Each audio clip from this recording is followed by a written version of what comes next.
కేసీఆర్ సంగతి తేల్చి పారేస్తా. కేసీఆర్ అవినీతి గుట్టురట్టు చేస్తా. కేసీఆర్‌కు సంబంధించిన మొత్తం వ్యవహారాలను నేను అసలు మొత్తం బయటకు తీసుకొస్తా అని ఈటెల రాజేందర్ బీఆర్ఎస్ పార్టీ నుంచి బహిష్కృతుడైన తర్వాత, బీఆర్ఎస్ ప్రభుత్వం నుంచి ఏమంటాము మనం ఆయనను బర్తరఫ్ చేసిన తర్వాత ఆయన చేసిన వ్యాఖ్యలు. తీరా మనం ఇప్పటిదాకా గమనిస్తే ఈటెల రాజేందర్ నాకు తెలిసి కేసీఆర్‌కు సంబంధించిన ఒక్క సమాచారం కూడా ఆయన బయట పెట్టలేదు. కారణాలేమిటో మనకు తెలియదు. తర్వాత కాళేశ్వరం విచారణకు ముందు, కాళేశ్వరం విచారణ తర్వాత అనే 2 పార్ట్స్ మనకు కనిపిస్తున్నాయి.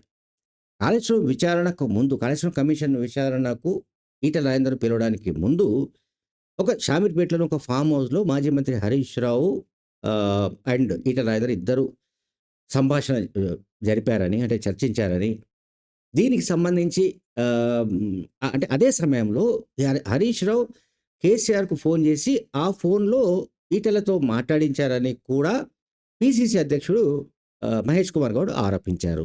మరి కొంతమంది కాంగ్రెస్ నాయకులు కూడా ఆరోపించారు. అంటే బీఆర్ఎస్, బీజేపీల మధ్య సత్సంబంధాలకు సంబంధించిన ఆరోపణలకు బలం చేకూర్చే విధమైన సంకేతంగా కూడా బీజేపీ భావిస్తోంది. బీజేపీలో అనుమానాలు ఉన్నాయి. భావించడం కాదు, అనుమానాలు ఉన్నాయి బీజేపీ. ఒకటి, ఈటెల రాజేందర్ పార్టీలో చేరినప్పుడు ఆయన చాలా శక్తివంతుడని, ఆయన ద్వారా చాలామంది బీఆర్ఎస్ నుంచి బీజేపీలోకి చేరే అవకాశం ఉందని బీజేపీ అనుకుంది. ఆయనను చేరికల కమిటీ అధ్యక్షునిగా కూడా ఒక పోస్ట్ ఇచ్చారు. తీరా చూస్తే బీఆర్ఎస్ నుంచి ఎవరు రాలేదు. పొటెన్షియల్ లీడర్స్ ఎవరు రాలేదు. కొంతమంది వచ్చారు, మళ్ళీ వాళ్ళు వెనక్కి వెళ్ళిపోయారు.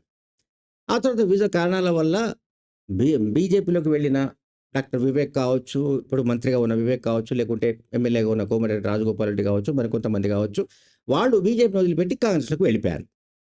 సో, కాంగ్రెస్‌లో పొటెన్షియల్ లీడర్స్ షార్టేజ్ ఉంది. ఇది పక్కాగా మనం చెప్పొచ్చు. అందులో ఎవరికీ ఏ రకమైన అనుమానం లేదు. ఈటెల రాజేందర్‌ను వాళ్ళు పొటెన్షియల్ నాయకుడని మొదట అనుకున్నారు. ఆ తర్వాత చూస్తే ఈటెలకు ఎటువంటి పరపతి లేదనో, ఆయన వల్ల బీఆర్ఎస్ నుంచి ఎవరు రాలేదనో ఈ రకమైన అనుమానాలు బీజేపీకి ఆల్రెడీ ఉన్నాయి.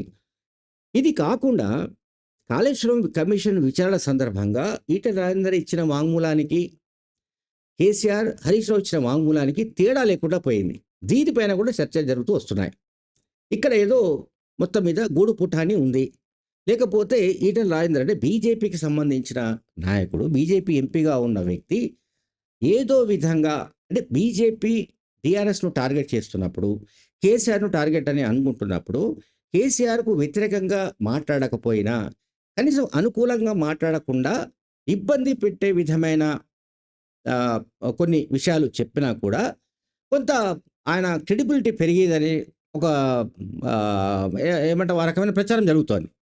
ఈటెల రాజేందర్ మొత్తం మీద కాళేశ్వరం కమిషన్ ఎదుట కేసీఆర్‌కు, హరీష్‌కు ప్రయోజనం కలిగించే విధమైన వ్యాఖ్యలు చేయడము, అటువంటి వాంగ్మూలం ఇవ్వడము వివాదాస్పదం అవుతోంది. రెండోది, తెలంగాణలో కుమ్మక్కు రాజకీయాలు నడుస్తున్నాయి. ఎవరితో కుమ్మక్కయ్యారనేది మనకెవరికీ తెలియదు.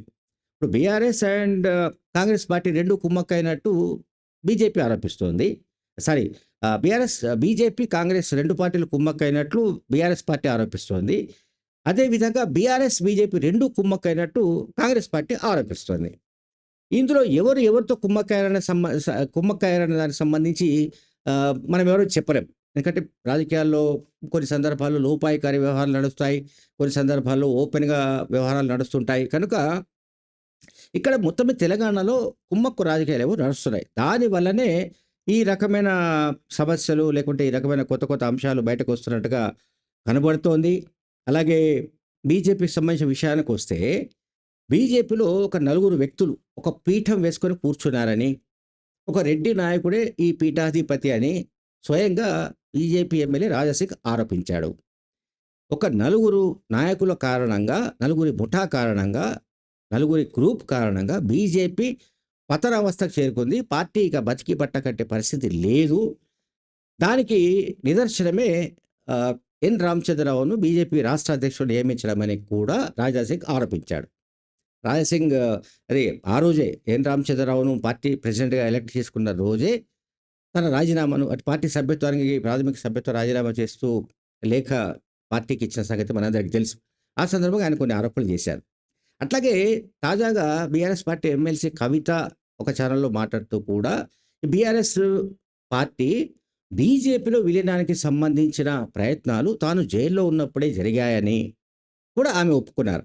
అంటే దీన్ని బట్టి అంటే ఇవన్నీ సీక్వెన్సెస్ ఎందుకు చెప్తున్నానంటే, ఎక్కడో ఏదో ఒక చోట బీఆర్ఎస్, బీజేపీల మధ్య ఒక అవగాహన కుదుర్చుకోవడానికి సంబంధించిన ప్రయత్నాలో, లేకపోతే ఎన్నికల సమయానికి అంటే 2028 ఆ సమయానికి పొత్తులు లాంటివి ఏమైనా పెట్టుకుంటే బాగుంటుందనో, సంథింగ్ ఏదో ఆ 2 పార్టీల మధ్య అంతర్గతంగా ఒక చర్చ జరుగుతున్నట్టుగా తెలుస్తోంది. Thank you very much.